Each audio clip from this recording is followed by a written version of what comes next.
Paris se réveille. Comme toujours, sous une aube grise qui noie les toits haussmanniens dans une mélancolie mordante. C'est l'heure où la ville murmure ses secrets les plus intimes, où les bruits sourds des poubelles et le grondement lointain du métro accompagnent la danse épuisante de ceux qui la font tourner. Élise, 48 ans, connaît cette symphonie par cœur. Ses mains, rougies par l'eau de Javel, glissent sur le marbre froid des bureaux de Valois Holding.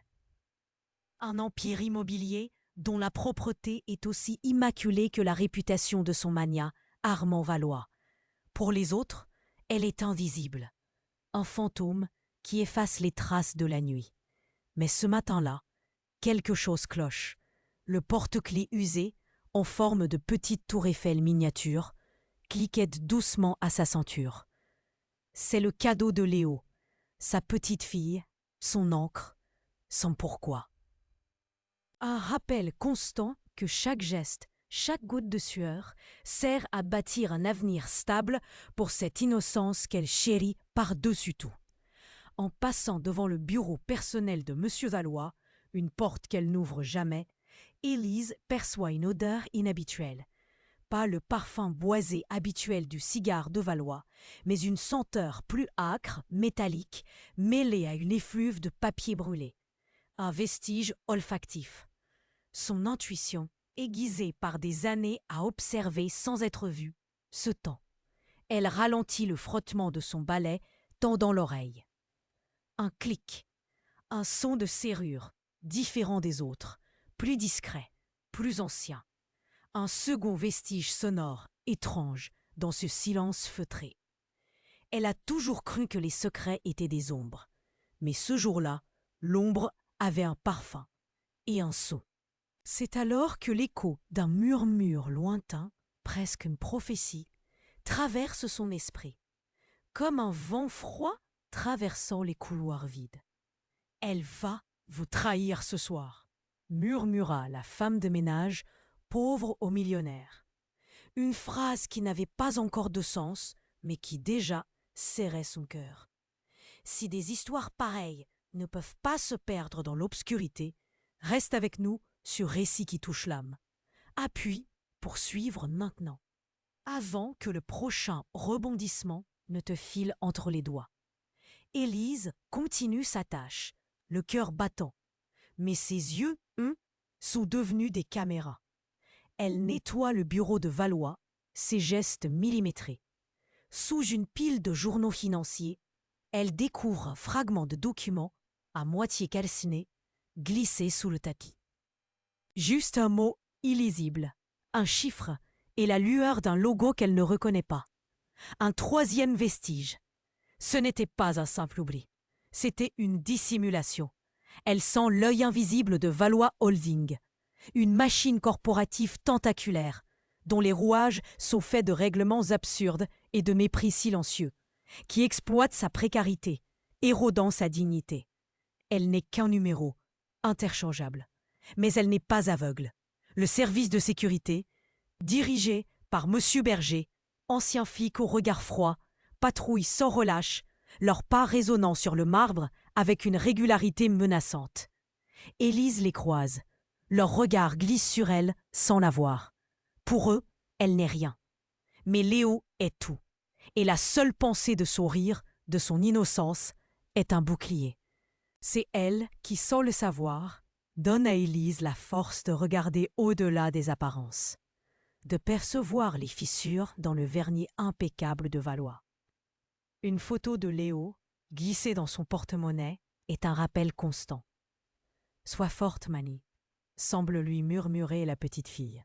Élise commence à mémoriser les horaires des rondes, les points morts des caméras, les routines des gardiens. Elle ne sait pas encore pourquoi, mais son esprit cartographie déjà les failles. La sécurité économique de Léo, la protection de son avenir, dépend de cette vigilance.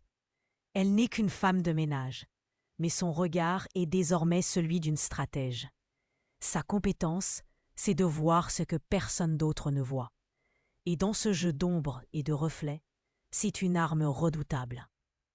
Lentement, imperceptiblement, La boussole morale de Léo commence à guider les pas d'Élise, transformant l'invisible en observatrice, la victime potentielle en actrice.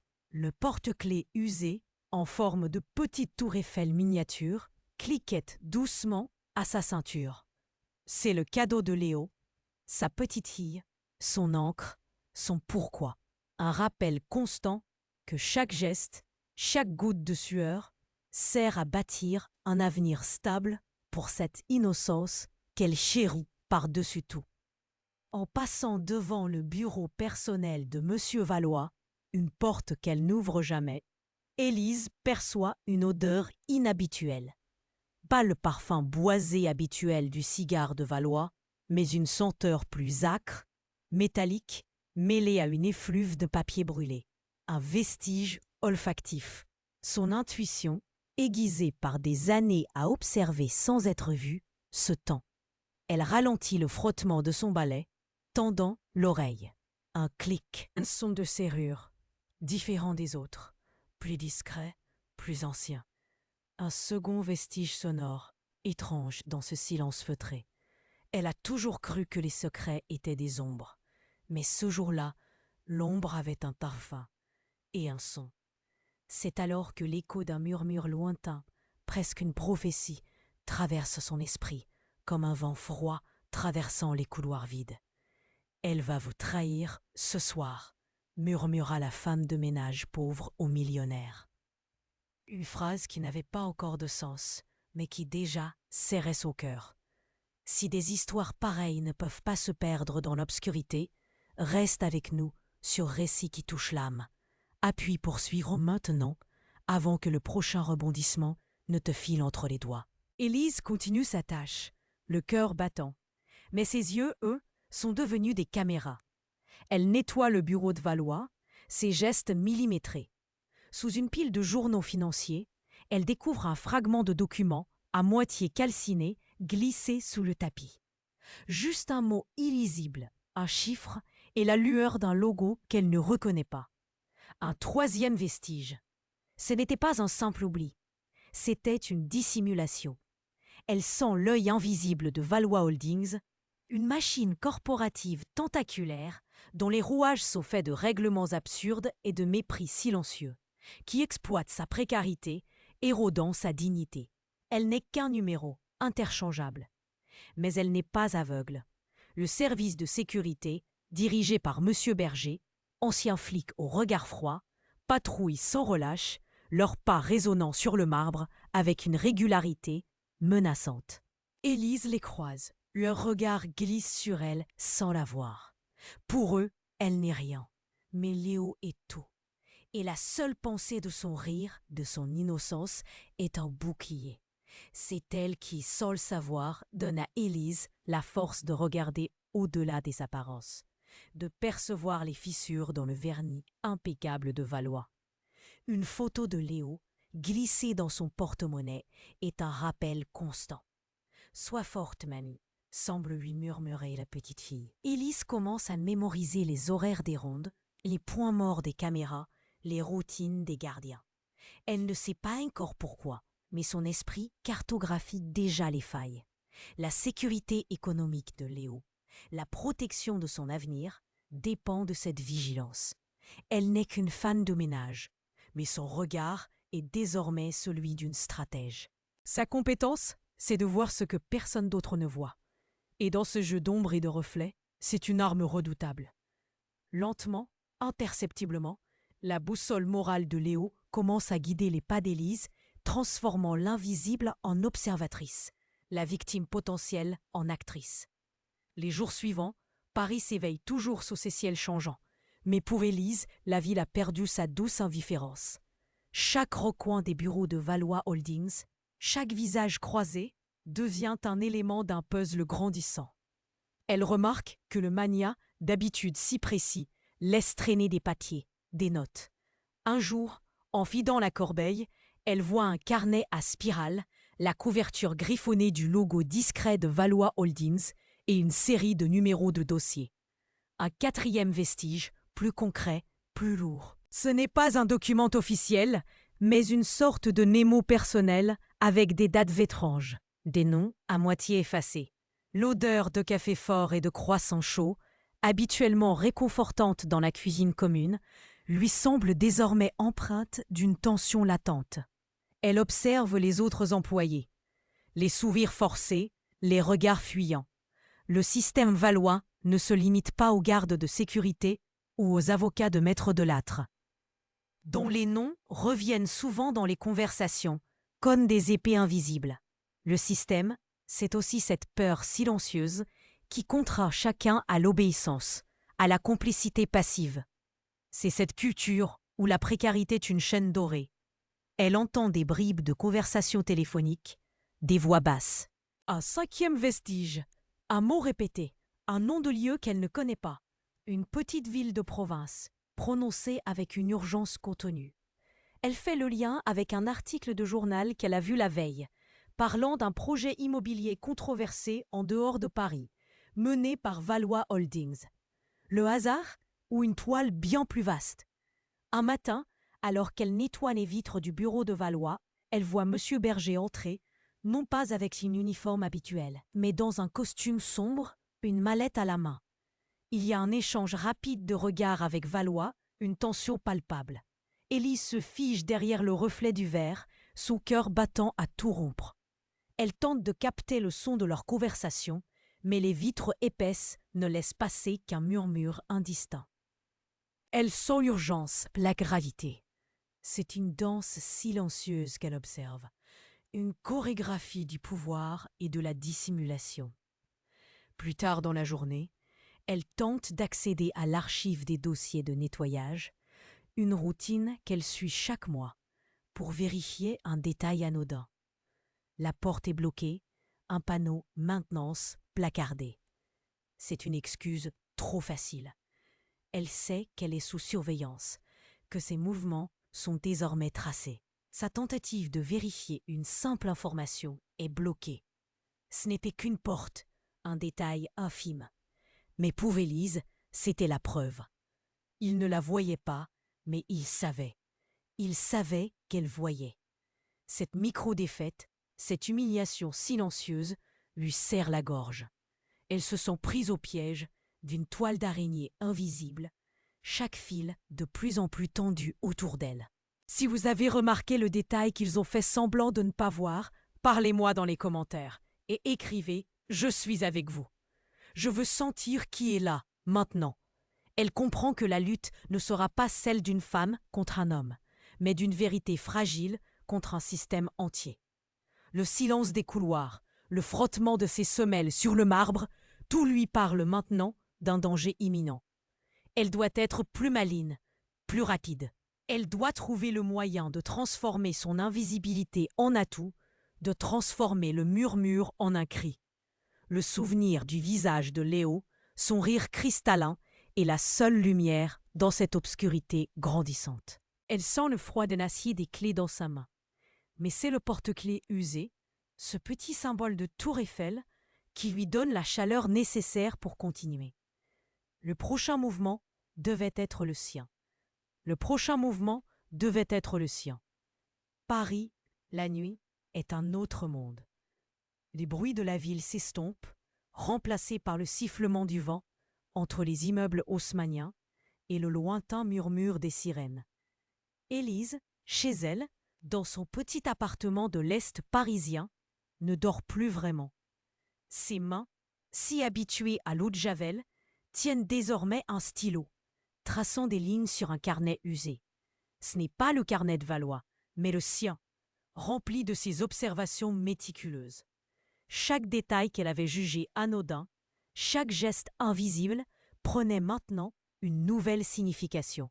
Elle repense au carnet de Valois, à ses numéros de dossier griffonnés. Un vestige. Elle avait vu, un jour, une étiquette avec un code similaire sur une boîte d'archives dans un coin reculé du sous-sol, une zone rarement nettoyée, une zone sans caméra. Elle avait mémorisé l'emplacement. Son esprit, habitué à l'organisation des tâches ménagères, se mettait à organiser les informations, à les relier. Les horaires des rondes de Berger, les points morts des caméras de sécurité qu'elle avait inconsciemment cartographiés pendant des mois, devenaient les pièces d'un échiquier.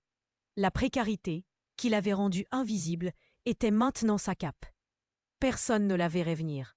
Le porte-clés de Léo, sa petite tour Eiffel, est posé sur la table, éclairé par la seule lampe de chevet. Il est son phare dans l'obscurité. Léo, avec son innocence et sa vision si pure du monde, était devenu la boussole morale d'Élise. C'est pour elle qu'il fallait agir, pour que d'autres enfants ne subissent pas l'ombre de ce système. Élise se souvient d'une fois où Léo, petite, avait trouvé un oiseau blessé. Au lieu de s'apitoyer, elle avait cherché un guide, un plan pour le sauver. « On ne laisse pas tomber, mamie », avait-elle dit avec une gravité désarmante. Cette phrase résonne en Élise, la poussant à agir avec la même détermination. La protection de Léo n'était pas seulement une motivation, c'était la stratégie elle-même. Elle commence à esquisser des croquis des couloirs, des plans des bureaux de Valois Holdings, des itinéraires alternatifs. Elle se souvient de la voix métallique qu'elle avait entendue un jour, celle d'un interphone mal réglé dans le hall de service. Un 6e vestige. Elle avait aussi noté les habitudes du service de livraison. Les jours où les portes de service restaient ouvertes plus longtemps pour les livraisons volumineuses. Les odeurs, les sons, les textures de ces lieux qu'elle traversait sans être vue, tout était enregistré dans sa mémoire photographique. Le parfum âcre, métallique, le clic de la serrure ancienne. Ces fragments n'étaient pas des coïncidences. Son plan prend forme pas à pas. Il s'agissait de se glisser dans les failles du système, d'utiliser ses propres invisibilités contre eux. Elle avait besoin d'accéder à la zone d'archives au sous-sol, là où elle avait vu le dossier avec le code. Mais comment? La porte était en maintenance. Elle savait que c'était un mensonge. Elle se met à observer le jeune agent de sécurité de nuit, un nouveau, un peu moins vigilant. Ses pauses cigarettes, ses appels téléphoniques, un 7e vestige. Le jeune homme laissait souvent son passe traîner sur son bureau pendant ses pauses. Élise sent la solitude l'envelopper. C'est un froid qui n'est pas celui de l'hiver parisien, mais celui de la peur. Pourtant, elle ne recule pas. La pensée du rire de Léo, de son avenir, est une chaleur constante. Elle se prépare. Elle fabrique un double de son propre trousseau de clés, non pas pour ouvrir, mais pour créer une diversion si nécessaire. Elle étudie les plans d'évacuation, les conduits de ventilation. Elle se souvient d'un petit monte-charge de service, rarement utilisé, qui menait directement à l'arrière des archives. Une voie oubliée, un vestige architectural. C'est risqué, très risqué. Mais le silence de la nuit, le cliquetis de ses propres clés sur la table, lui rappelle que le plus grand risque serait de ne rien faire. Que feriez-vous si la vérité de votre monde dépendait d'un geste que personne ne croirait possible? Son cœur bat la chamade à la simple idée. Elle n'est qu'une femme de ménage, mais elle est devenue une espionne silencieuse, une stratège de l'ombre. Elle se sent une force nouvelle, une détermination forgée dans l'amour et l'injustice. Elle doit agir la nuit prochaine. Elle a repéré un créneau, une fenêtre de 30 minutes où la surveillance serait minimale. Mais elle sait qu'une erreur, même la plus petite, pourrait tout faire basculer. Et cette fois, ce n'est pas seulement sa dignité qui est en jeu, mais l'avenir de Léo.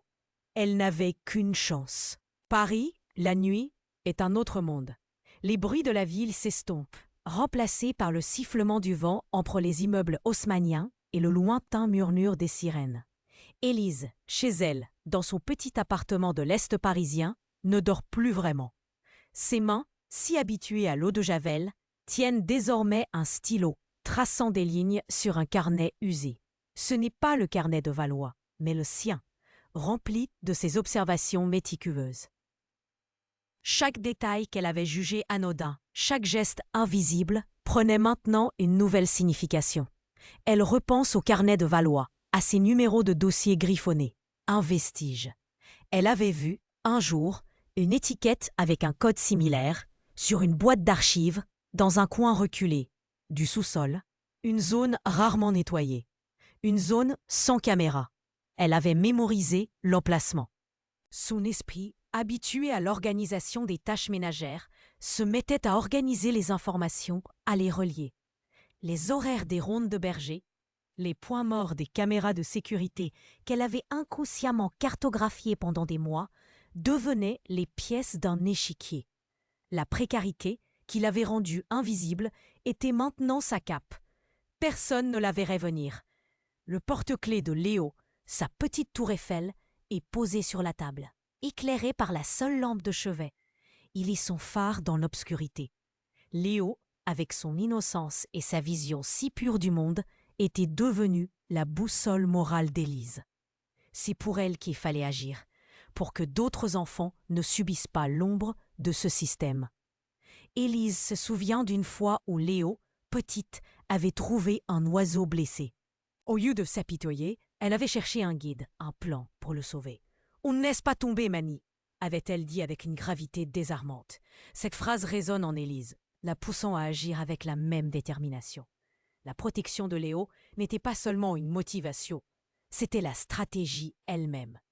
Elle commence à esquisser des croquis des couloirs, des plans des bureaux de Valois Holdings, des itinéraires alternatifs. Elle se souvient de la voix métallique qu'elle avait entendue un jour, celle d'un interphone mal réglé dans le hall de service.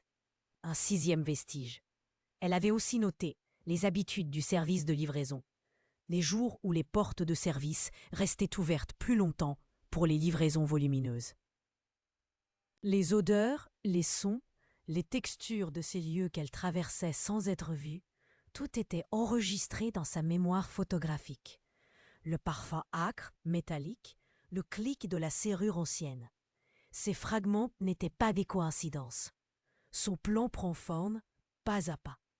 Il s'agissait de se glisser dans les failles du système, d'utiliser son propre invisibilité contre eux. Elle avait besoin d'accéder à la zone d'archives au sous-sol, là où elle avait vu le dossier avec le code. Mais comment? La porte était en maintenance. Elle savait que c'était un mensonge. Elle se met à observer le jeune agent de sécurité de nuit, un nouveau, un peu moins vigilant. Ses pauses cigarettes, ses appels téléphoniques. Un 7e vestige. Le jeune homme laissait souvent son passe traîner sur son bureau pendant ses pauses. Élise sent la solitude l'envelopper. C'est un froid qui n'est pas celui de l'hiver parisien, mais celui de la peur. Pourtant, elle ne recule pas. La pensée du rire de Léo, de son avenir, est une chaleur constante. Elle se prépare. Elle fabrique un double de son propre trousseau de clés, non pas pour ouvrir, mais pour créer une diversion si nécessaire. Elle étudie les plans d'évacuation, les conduits de ventilation. Elle se souvient d'un petit mot de charge de service, rarement utilisé, qui menait directement à l'arrière des archives. Une voie oubliée, un vestige architectural. C'est risqué, très risqué. Mais le silence de la nuit, le cliquetis de ses propres clés sur la table, lui rappelle que le plus grand risque serait de ne rien faire. Que feriez-vous si la vérité de votre monde dépendait d'un geste que personne ne croirait possible? Son cœur bat la chamade à la simple idée. Elle n'est qu'une femme de ménage, mais elle est devenue une espionne silencieuse, une stratège de l'ombre. Elle se sent une force nouvelle, une détermination forgée dans l'amour et l'injustice. Elle doit agir la nuit prochaine. Elle a repéré un créneau, une fenêtre de 30 minutes où la surveillance serait minimale. Mais elle sait qu'une erreur, même la plus petite, pourrait tout faire basculer. Et cette fois, ce n'est pas seulement sa dignité qui est en jeu, mais l'avenir de Léo. Elle n'avait qu'une chance. La nuit arriva, lourde et silencieuse, drapée sur Paris comme un velours sombre. Élise, le cœur battant la chamade, se mouvait dans les artères de la ville, non plus comme une femme de ménage, mais comme une ombre. L'air mordant lui piquait les joues et le cliquetis lointain d'un tramway ajoutait une note dissonante à son anxiété. Elle ne portait que son sac habituel, son poids familier, un réconfort trompeur. À l'intérieur, nichée parmi les produits de nettoyage, se trouvait une petite lampe de poche usée et un simple téléphone appareil photo. Son plan, minutieusement répétée dans son esprit, était une chorégraphie du silence, une danse avec l'invisible. Elle entra dans le bâtiment Valois Holdings par une entrée de service qu'elle savait moins surveiller. Le bourdonnement habituel du bâtiment était atténué, remplacé par une quiétude étrange. Chaque pas sur le marbre poli résonnait, amplifié dans les vastes couloirs vides. L'odeur d'air vicié et de produits de nettoyage, habituellement son domaine, lui semblait désormais une présence hostile. Elle connaissait les itinéraires, les raccourcis, les angles morts des caméras. Elle glissa devant le bureau de la sécurité, remarquant le jeune gardien, absorbé par son téléphone, exactement comme elle l'avait prédit. Son badge, un petit rectangle de plastique, gisait oublié sur son bureau, un témoignage de sa prévisibilité. Elle hésita, le souffle coupé, puis, d'un mouvement rapide, presque imperceptible, elle le saisit. Un frisson froid lui parcourut l'échine. Le point de non-retour. Elle atteignit le monte-charge de service, une cage rouillée cachée derrière une porte de maintenance. Il gémit quand elle l'ouvrit. Un soupir mécanique dans le silence. La descente fut lente, ponctuée par le grincement métallique des câbles, un son qui semblait crier sa présence. Le sous-sol était un labyrinthe de tuyaux et d'ombres, sentant la terre humide et les choses oubliées. L'air était lourd, épais de la poussière des années, recouvrant tout d'un linceul gris. Elle trouva la section des archives, une série d'étagères métalliques s'étendant dans l'obscurité. La porte, précédemment marquée « Maintenance », était maintenant déverrouillée. Un piège délibéré ou un signe de complaisance. Elle la poussa, le grincement une symphonie de peur. À l'intérieur, des rangées et des rangées de dossiers poussiéreux, chacun un témoignage de la longue histoire de Valois Holdings. Elle se souvint du code spécifique, celui du carnet de Valois. Le faisceau de sa lampe de poche traversa l'obscurité, dansant sur les étiquettes. Ses doigts, habituellement habiles avec une serpillière, tremblaient maintenant en parcourant les tranches des dossiers. Elle le trouva. Une boîte à moitié cachée, portant le code exact. À l'intérieur, non pas un, mais une pile de carnets similaires, identiques à celui que Valois avait laissé. Et en dessous, un dossier marqué « Projet Phénix, acquisition rurale ». C'était le nom du projet controversé, celui dont elle avait lu l'article dans le journal. Elle ouvrit le dossier. Page après page de documents légaux, de titres de propriété, et de manière choquante, une série de signatures falsifiées. Son cœur battait à tout rompre. Ce n'était pas seulement un projet, c'était une fraude systématique. Le papier était sec, cassant, comme de vieux os. Elle sortit son téléphone, prenant des photos, ses mains se raffermissant avec détermination. C'était le réseau invisible, les rouages du système. Pas seulement Valois, mais toute une chaîne de complicité, légale et financière, s'étendant bien au-delà de ses murs. Elle vit une liste de noms, avocats, fonctionnaires locaux, tous entrelacés. Un nom, Maître de Lattre, apparaissait à plusieurs reprises, souligné. C'était le système, impitoyable, tentaculaire, qui utilisait sa légalité pour masquer sa corruption. Le silence des archives fut soudain brisé par un léger bruit sourd et rythmique venant d'en haut.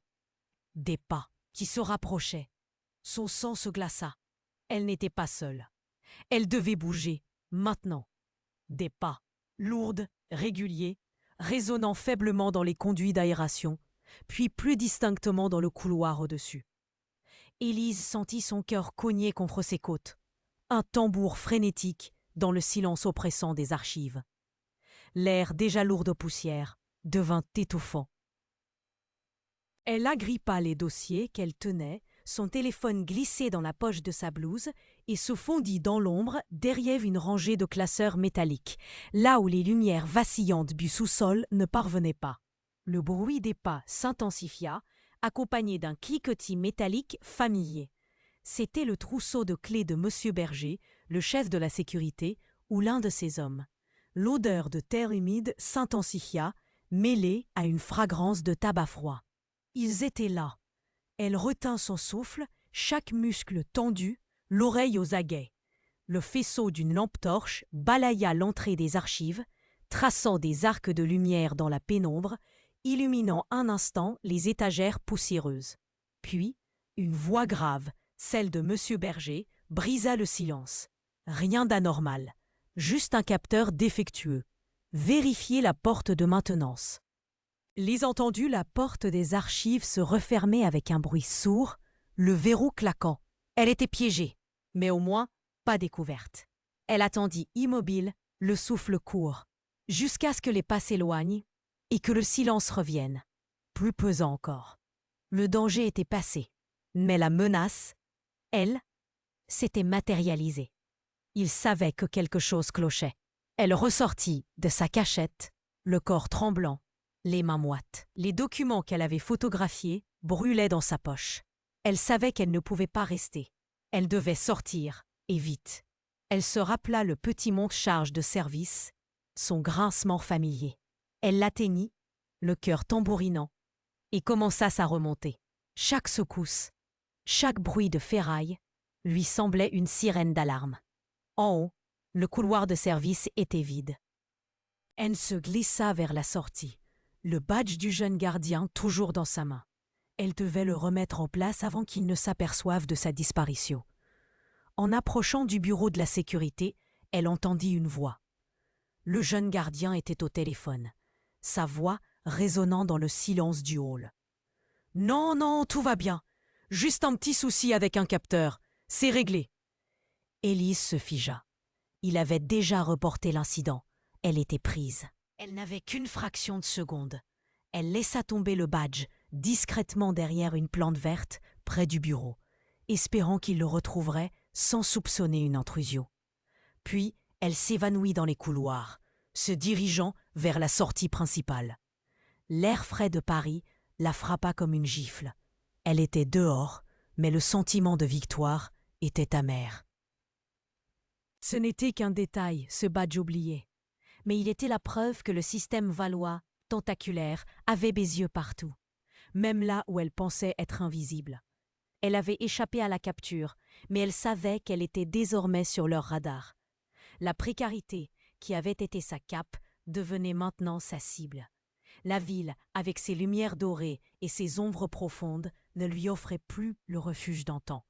Elle était seule, une femme face à un empire. Et si la vérité que vous détenez menaçait de vous engloutir, que feriez-vous pour la faire éclater, même au prix de votre propre sécurité?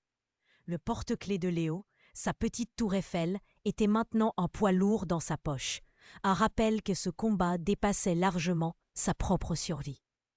Elle devait trouver un moyen de transmettre ces informations, de les faire sortir de l'ombre, sans se faire écraser. Elle avait les preuves, les noms, les signatures falsifiées.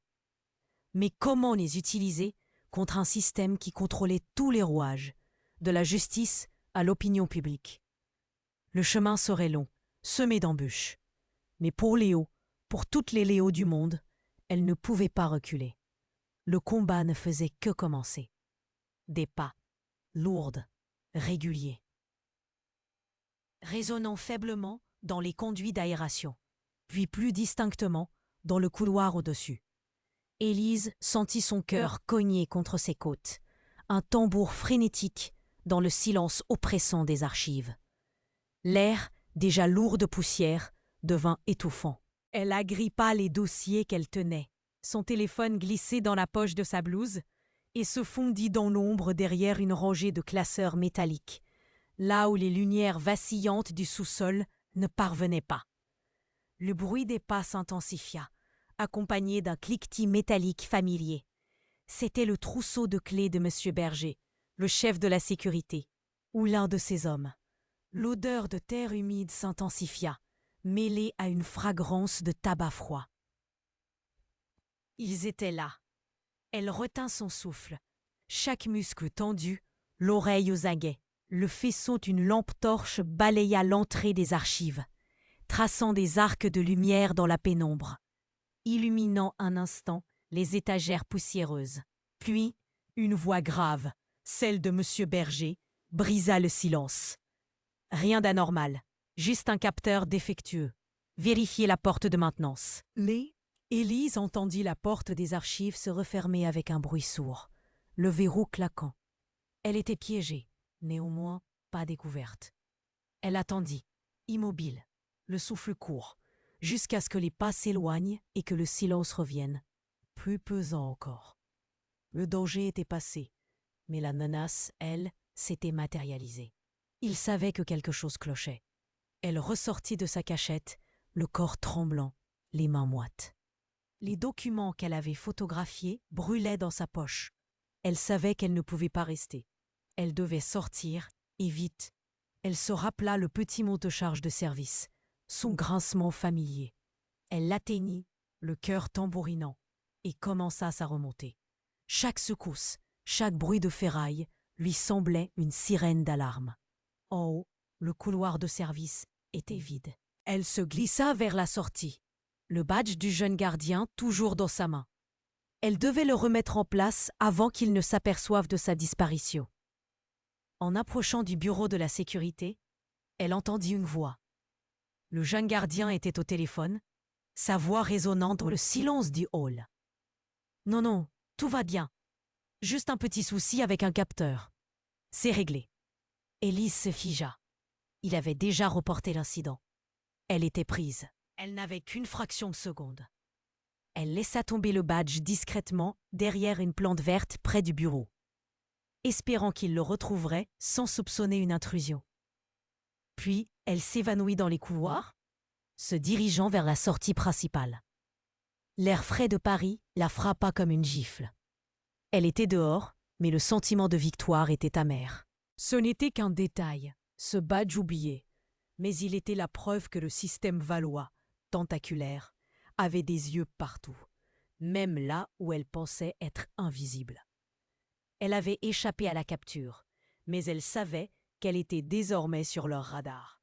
La précarité, qui avait été sa cape, devenait maintenant sa cible. La ville, avec ses lumières dorées et ses ombres profondes, ne lui offrait plus le refuge d'antan. Elle était seule, une femme, face à un empire. Et si la vérité que vous détenez menaçait de vous engloutir, que feriez-vous pour la faire éclater, même au prix de votre propre sécurité? Le porte-clés de Léo, sa petite tour Eiffel, était maintenant un poids lourd dans sa poche, un rappel que ce combat dépassait largement sa propre survie. Elle devait trouver un moyen de transmettre ces informations, de les faire sortir de l'ombre sans se faire écraser. Elle avait les preuves, les noms, les signatures falsifiées. Mais comment les utiliser contre un système qui contrôlait tous les rouages, de la justice à l'opinion publique? Le chemin serait long, semé d'embûches. Mais pour Léo, pour toutes les Léos du monde, elle ne pouvait pas reculer. Le combat ne faisait que commencer. Elle passa la nuit à trier les photos sur son téléphone. Chaque image, une décharge d'adrénaline. Chaque nom, une nouvelle pièce du puzzle. Le projet Phénix, acquisition rurale. Un village, Villedieu-les-Champs. Ce nom, elle l'avait entendu dans les couloirs. Un murmure répété. C'était là que la toile de Valois s'étendait le plus loin. Là où des fermiers, des familles, des vies entières avaient été déracinées pour laisser place à des projets immobiliers pharaoniques. Elle se souvenait d'un article de presse, vite oublié par les grands médias, sur des expulsions forcées, des recours en justice étouffés. Élise savait qu'elle ne pouvait pas aller voir la police. Valois avait des mains partout. Des avocats comme Maître Delattre qui transformaient toute plainte en labyrinthe juridique. Elle avait besoin de quelqu'un d'autre, une victime, un témoin direct, dont la voix, amplifiée par les preuves qu'elle détenait, pourrait briser le mur du silence.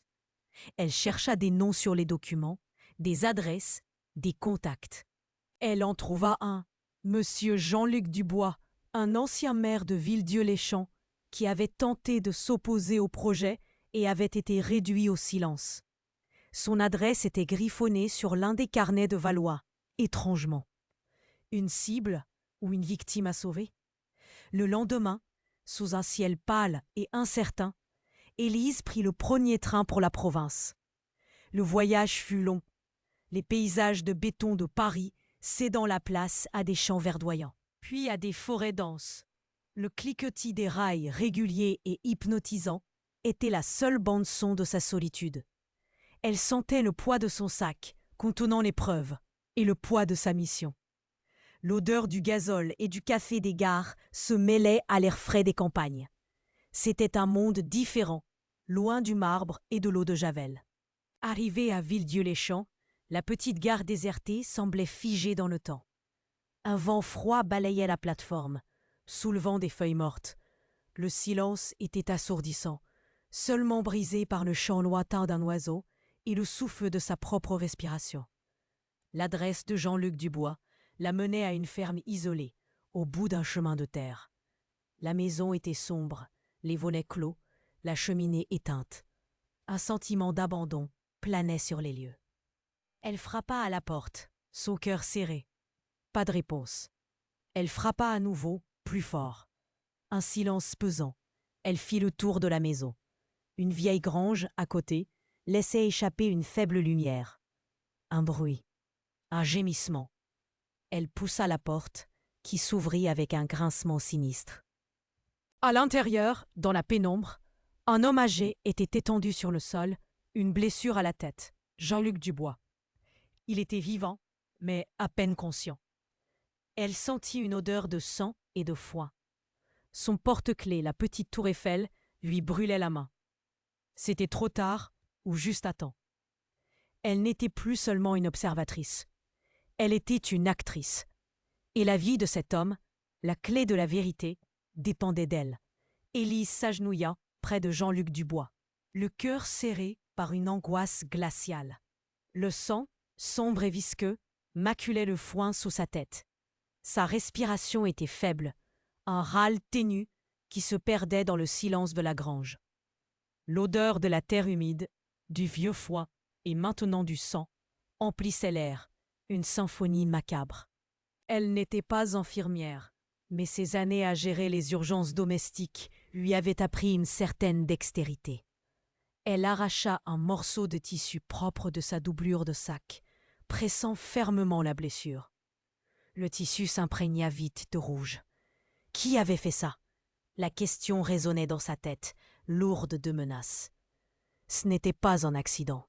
Les volets clos, la cheminée éteinte, tout criait l'isolement forcé. Valois, le système. Il ne se contentait pas d'acheter des terres et de falsifier des signatures. Il brisait des vies, des corps, pour maintenir son empire. La précarité d'Élise, son invisibilité, lui avait permis de naviguer dans les ombres. Mais Jean-Luc, lui, avait osé lever la voix. Et il en payait le prix. Si elle ne faisait rien, il serait réduit au silence pour toujours. Et avec lui, la vérité. Ses mains tremblaient, mais son esprit restait clair. Elle devait agir, vite. Mais comment? Appeler les secours, c'était attirer l'attention. Risquer d'exposer tout ce qu'elle avait découvert. Valois avait des yeux partout, et un homme à terre à Villedieu-les-Champs serait vite relié à l'enquête sur le projet Phénix. Elle se souvenait des avocats, de maîtres de Lattre, capables de tordre la réalité. Elle avait besoin d'être discrète. Elle fouilla dans ses souvenirs. Dans les bribes de conversation entendues dans les couloirs de Valois Holdings, dans les coupures de presse glanées. Un nom lui revint, Dr Isabelle Moreau.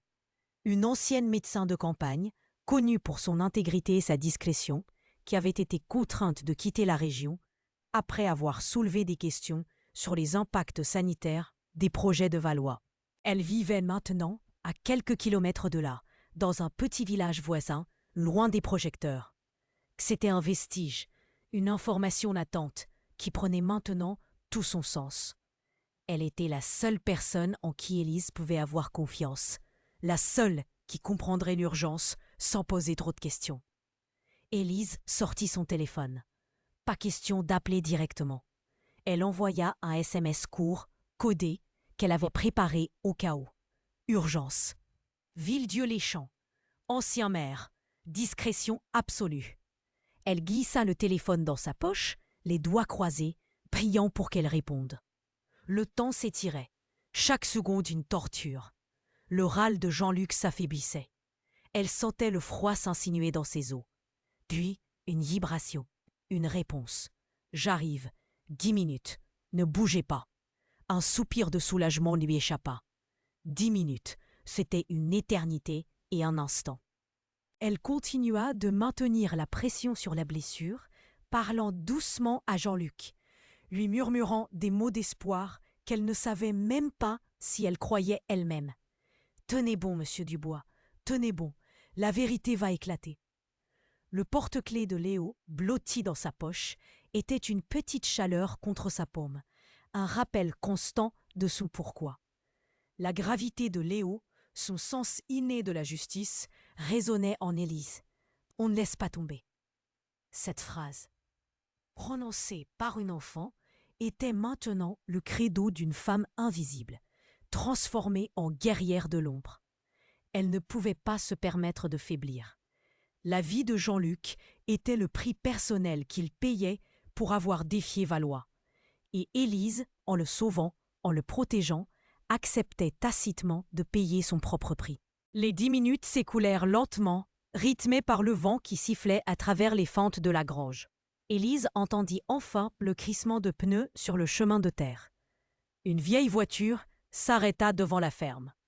Une femme, aux cheveux gris, le visage marqué mais les yeux vifs, en sortit. Docteur Isabelle Moreau. Elle portait une sacoche de médecin, son regard balayant les lieux avec une efficacité rassurante. « Élise, vous êtes sûre de ce que vous avez dit ?» demanda-t-elle à voix basse, une urgence contenue dans sa voix. « Oui, docteur. C'est Jean-Luc Dubois. Il a besoin de vous. » Isabelle s'agenouilla immédiatement, son professionnalisme prenant le dessus. Elle examina Jean-Luc avec une rapidité impressionnante, ses doigts experts palpant, son regard évaluant. « C'est grave, hémorragie. Il faut le déplacer, le mettre au chaud, et vite. Je ne peux pas faire grand-chose ici. » Le dilemme frappait de nouveau. Comment le déplacer sans attirer l'attention? Comment le cacher? C'était le cœur du problème. La vérité était une arme dangereuse, mais aussi une cible. Le système de Valois ne se contentait pas de corrompre. Il tuait. Et maintenant, elle était prise dans son sillage. Si vous étiez à sa place, confronté à cette brutalité, cette violence physique, seriez-vous capable de continuer, de risquer tout ce qui vous reste pour une justice que personne ne semble vouloir? Si vous percevez le détail qu'ils ont fait semblant d'ignorer, parlez-moi dans les commentaires et écrivez « Je suis avec vous. Je veux sentir qui est là, maintenant. » Moreau la regarda, ses yeux exprimant une compréhension silencieuse. « Il a besoin d'un endroit sûr, Élise. Un endroit où personne ne le trouvera. » Élise repensa à son petit appartement de l'Est parisien. Trop risqué, trop exposé. Mais il y avait un autre lieu, un endroit que personne ne chercherait. Une petite cabane de jardin, abandonnée, sur un terrain vague à la périphérie de la ville, près d'un ancien entrepôt désaffecté. Elle l'avait nettoyé, il y a des années, pour Léo, comme un refuge secret. Un refuge oublié, un nouveau vestige. Elle avait des couvertures, de l'eau. C'était rudimentaire, mais c'était sûr, temporairement. Ce n'était pas un hôpital, mais c'était mieux que rien. La décision fut prise en un instant. Elle devait le transporter. Le docteur. Moreau et Élise, deux femmes invisibles, deux âmes brisées par le système, unies par cette urgence. Le docteur Moreau sortit une trousse d'urgence de sa sacoche, administrant les premiers soins pour stabiliser Jean-Luc. Élise, elle, cherchait des couvertures, des draps, tout ce qui pourrait aider à le transporter discrètement.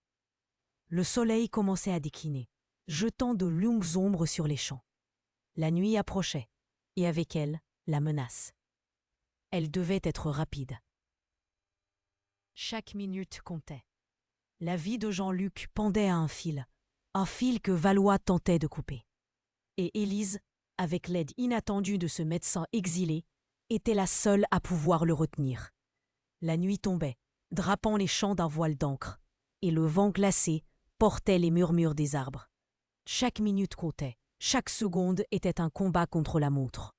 Élise et le docteur Moreau, silencieuses, transformées par l'urgence, agirent avec une coordination inattendue. Elles trouvèrent un vieux brancard de fortune dans un coin de la grange. faits de planches et de cordes, un vestige d'une autre époque. Elles y installèrent Jean-Luc avec une infinie précaution, ses gémissements étouffés par la douleur. Le poids de son corps, inerte et lourd, était un défi.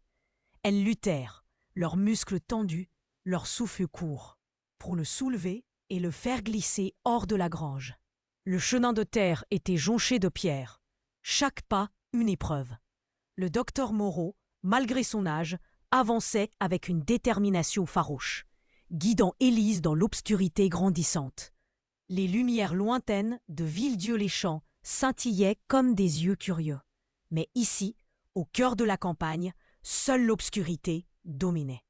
Le silence était presque palpable, interrompu seulement par le crissement de leurs pas, le frottement du brancard sur le sol rugueux et le vent qui sifflait à leurs oreilles. Élise sentait le froid mordre ses joues, mais la chaleur de l'adrénaline la maintenait éveillée, concentrée. Elles atteignirent finalement la cabane, une petite structure en bois, à peine visible dans la pénombre, recouverte de lierre.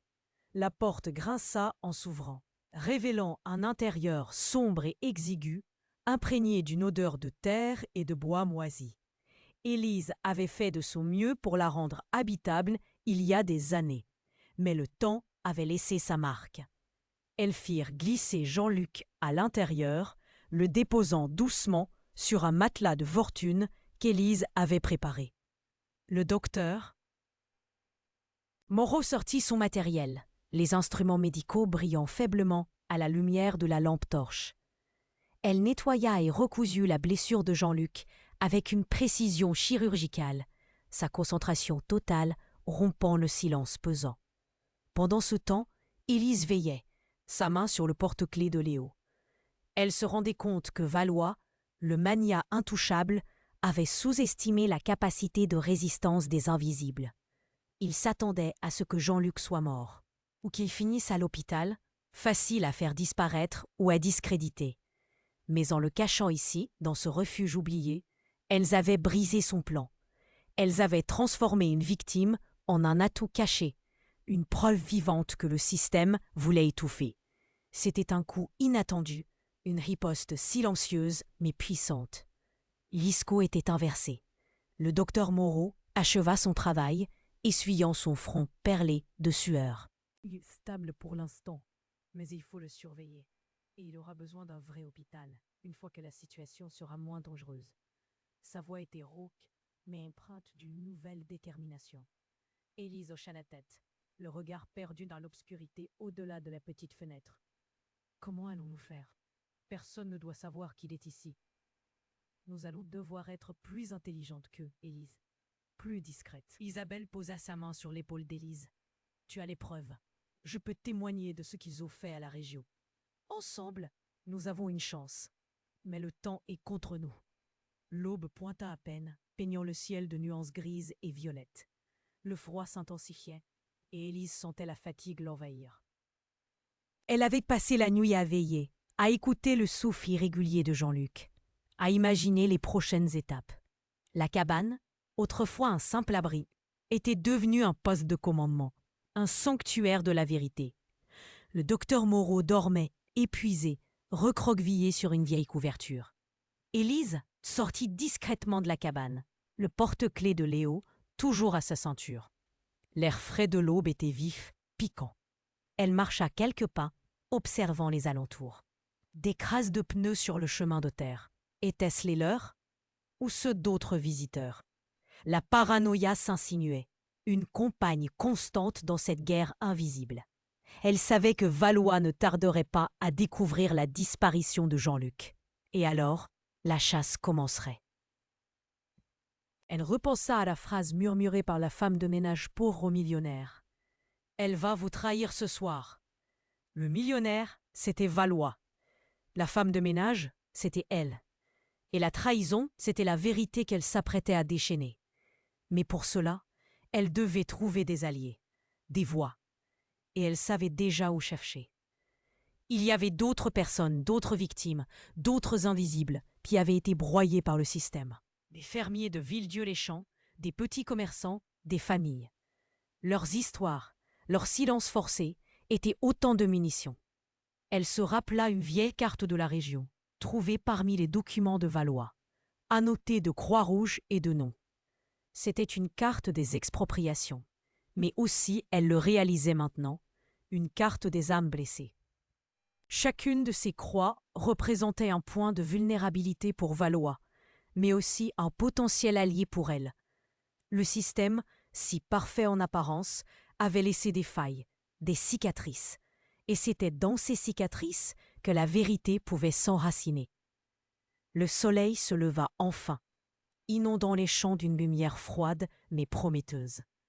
Le combat ne faisait que commencer, mais Élise, la femme invisible, avait trouvé son chemin. La carte, griffonnée et annotée par Valois lui-même, était une macabre feuille de route. Chaque croix rouge, chaque nom souligné, représentait une vie brisée, une terre confisquée.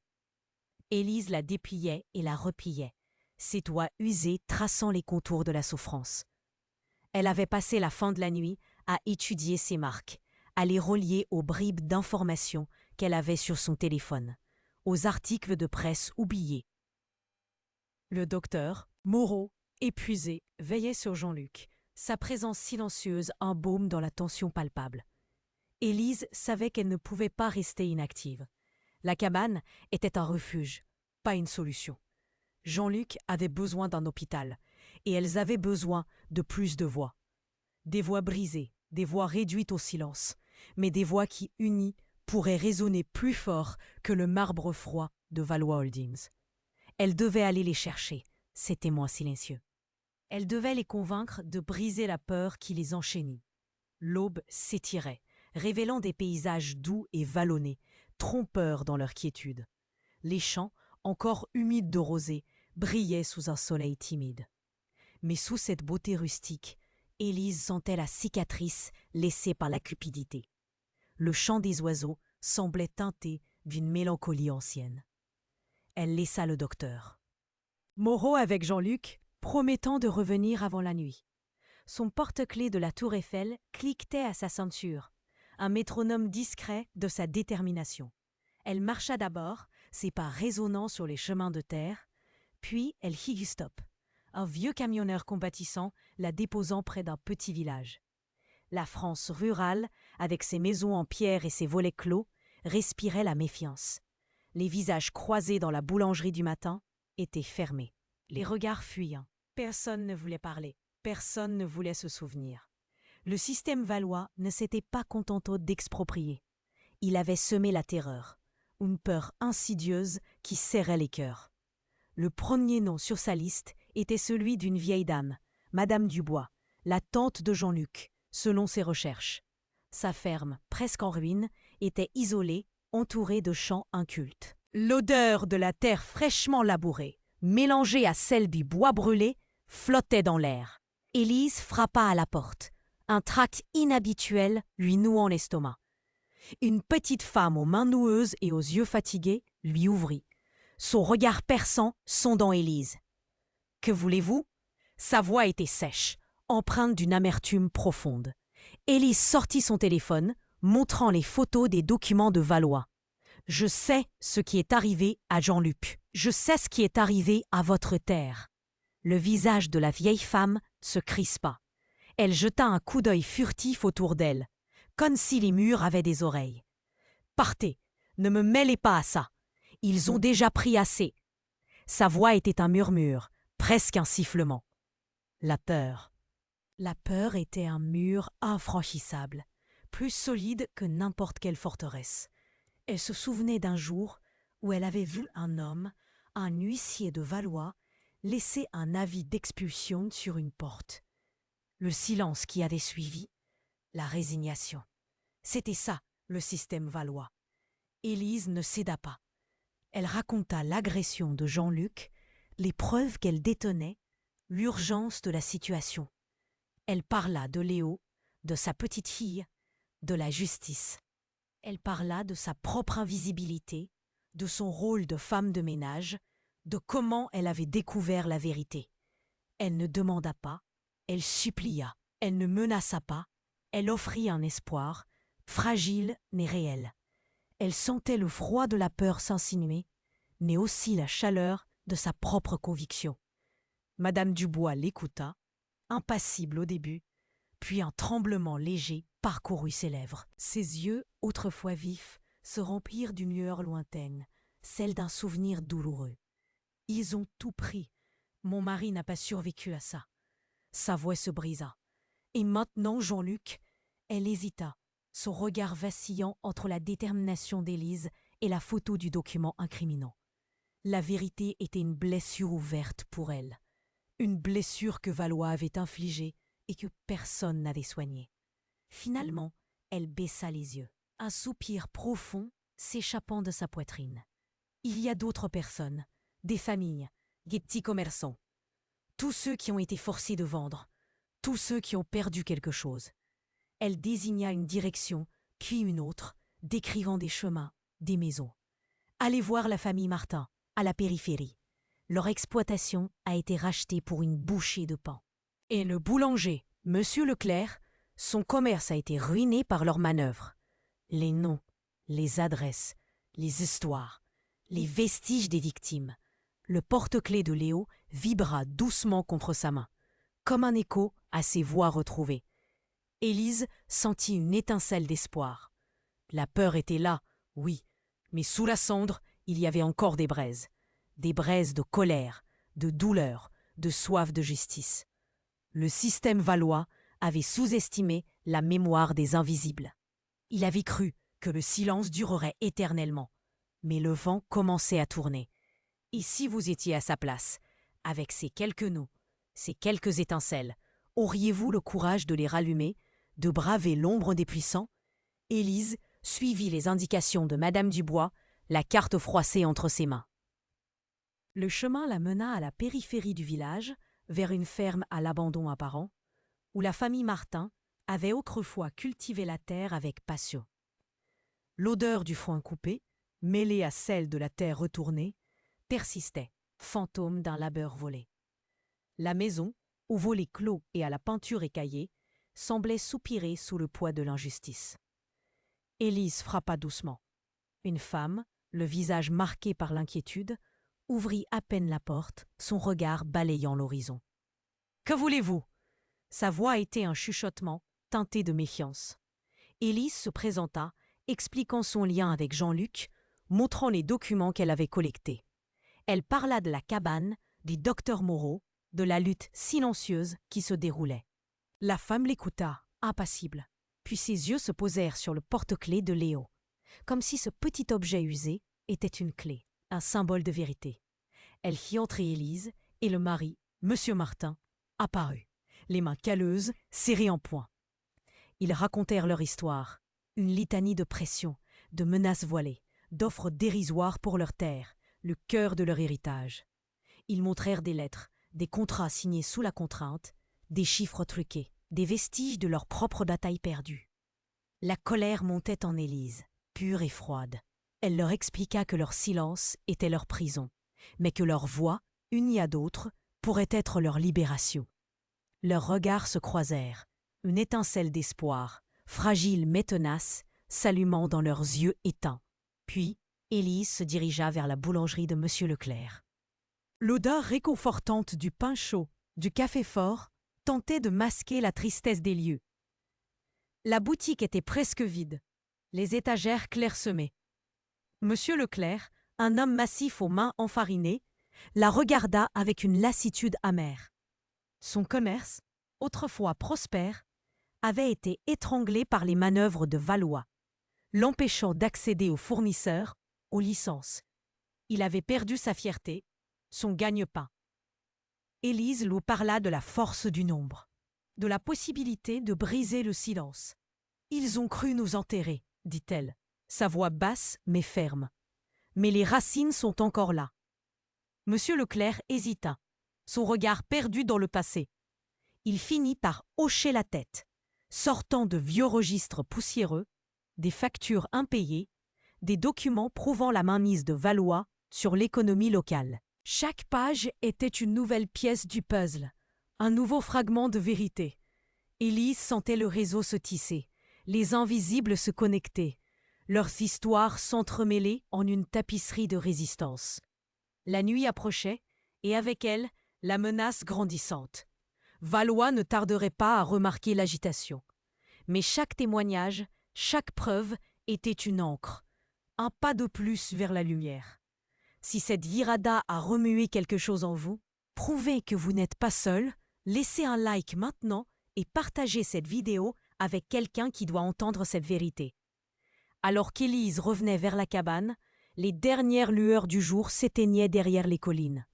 Le vent frais portait les odeurs de la terre humide et le silence menaçant de la campagne. Chaque document glané, chaque confidence arrachée à la peur, formait une mosaïque sombre, révélant l'étendue de la toile tissée par Valois.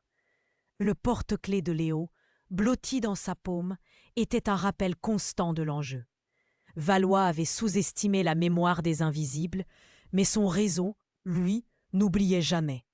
La nuit s'annonçait comme un labyrinthe, et la prochaine étape, une traversée périlleuse, exigeait une discrétion absolue. Le temps était compté, et l'ombre des puissants se faisait plus dense.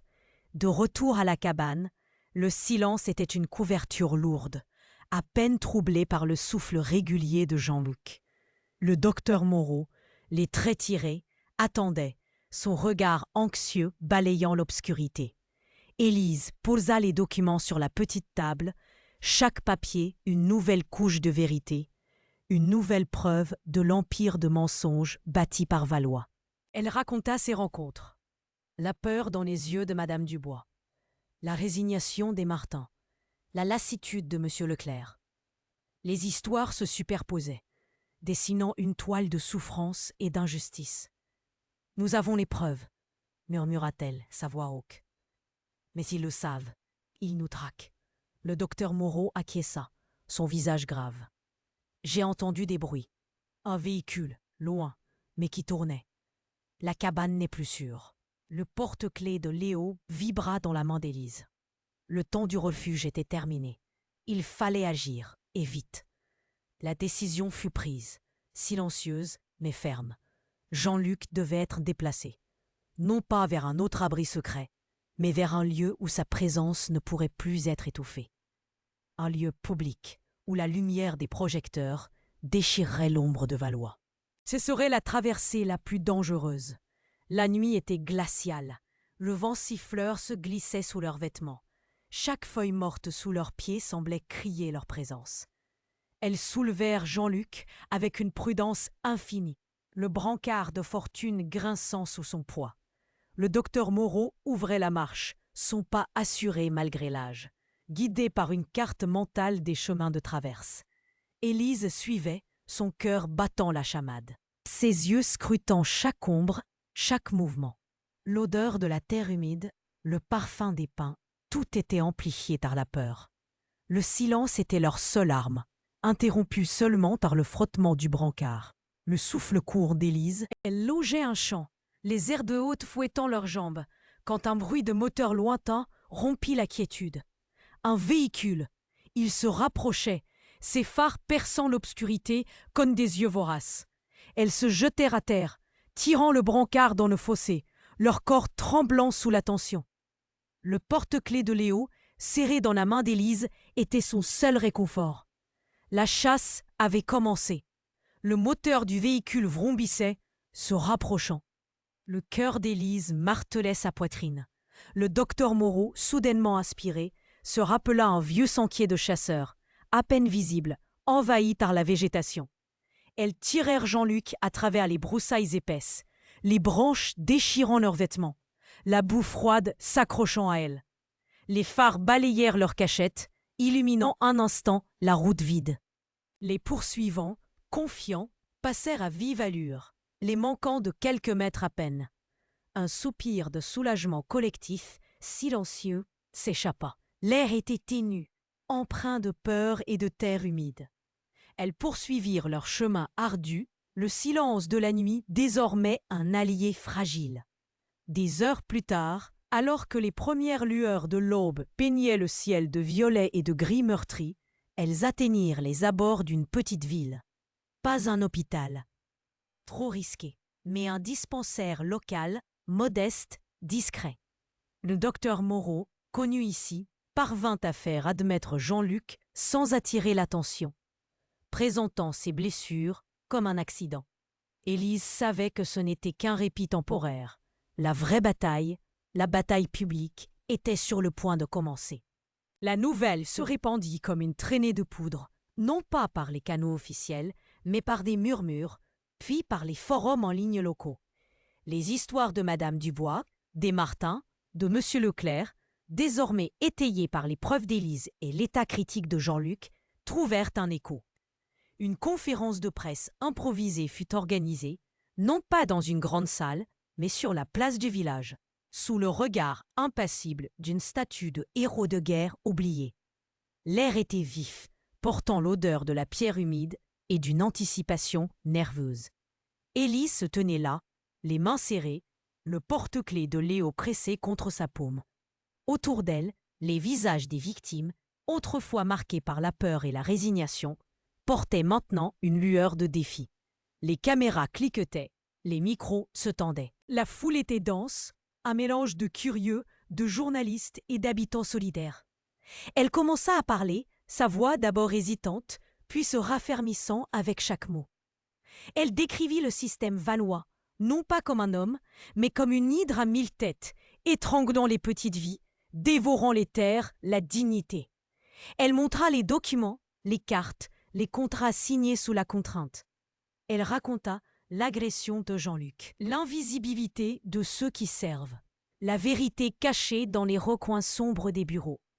Puis elle parla de Léo, de cet enfant qui, avec la simplicité de son regard, lui avait rappelé ce qui était juste. Elle expliqua comment Léo, un jour, lui avait dit que même la plus petite lumière peut percer la plus grande obscurité, que la vérité est une graine et qu'une fois plantée, elle trouve toujours un moyen de pousser, peu importe le ciment. Ce que Valois a fait, dit-elle, sa voix résonnant dans le silence attentif, ce n'est pas seulement voler des terres, c'est voler l'espoir, c'est éteindre des étoiles. Mais une enfant m'a appris que même une seule étoile, si elle brille fort, peut montrer le chemin à des milliers d'autres. Un murmure parcourut la foule. Les visages de Valois et de ses avocats, crochetés sur un écran improvisé, semblaient pâlir sous le poids de l'accusation. La vérité, une fois libérée, avait le pouvoir d'une onde de choc. Si cette virada a remué quelque chose en vous, prouvez que vous n'êtes pas seul. Laissez un like maintenant et partagez cette vidéo avec quelqu'un qui doit entendre cette vérité. L'onde de choc ne s'estompa pas. Les jours qui suivirent furent un tourbillon. Les médias nationaux s'emparèrent de l'affaire. Des enquêtes furent ouvertes. Le nom de Valois, autrefois synonyme de prestige, devint celui de la honte. Ses associés commencèrent à se désolidariser, ses avocats à se débattre. Monsieur Berger fut arrêté, ses méthodes d'intimidation mises à nu. Les contrats abusifs furent examinés, les terres spoliées réclamées. L'empire valois, à ce titre, furent un poussin. Bâti sur le sable des mensonges, commençait à s'effondrer, pierre par pierre. Élise, la femme de ménage invisible, avait fait tomber un géant. Jean-Luc, lentement, commençait à se remettre, sa survie, un symbole de la victoire. Le temps passa. Les cicatrices restaient, mais la guérison avait commencé. Sur les terres autrefois confisquées, un projet communautaire vit le jour. Une ferme solidaire, un centre d'aide juridique pour les victimes d'abus, un lieu où les voix des invisibles pouvaient enfin être entendues. Élise, toujours aussi discrète, en était l'âme. Elle ne cherchait ni gloire, ni reconnaissance. Elle avait trouvé sa place, non plus dans l'ombre, mais comme un pilier silencieux de justice. Le porte-clés de Léo, autrefois un simple rappel d'un espoir lointain, était devenu le symbole de cette nouvelle aube. Il ne cliquetait plus de la même manière. Il résonnait d'une force tranquille, celle de la résilience. Léo, grandissant, comprenait l'héritage de sa grand-mère. Elle dessinait des petites tours Eiffel, non plus solitaires, mais entourées d'arbres, de maisons, de gens souriants. Ici, aucun final n'est la fin. Fais partie de notre famille. Suis Récit qui touche l'âme. Active le bouton de notification et commente le mot Legado. Je lirai ton nom là. Car l'histoire d'Élise n'est qu'un début, une preuve que même dans l'ombre la plus profonde, une étincelle de vérité peut allumer un brasier de justice, et que les récits qui touchent l'âme sont ceux que nous n'oublions jamais. Et si d'autres histoires attendent d'être racontées, d'autres injustices d'être démasquées, qui, parmi les invisibles, osera brandir la prochaine flamme?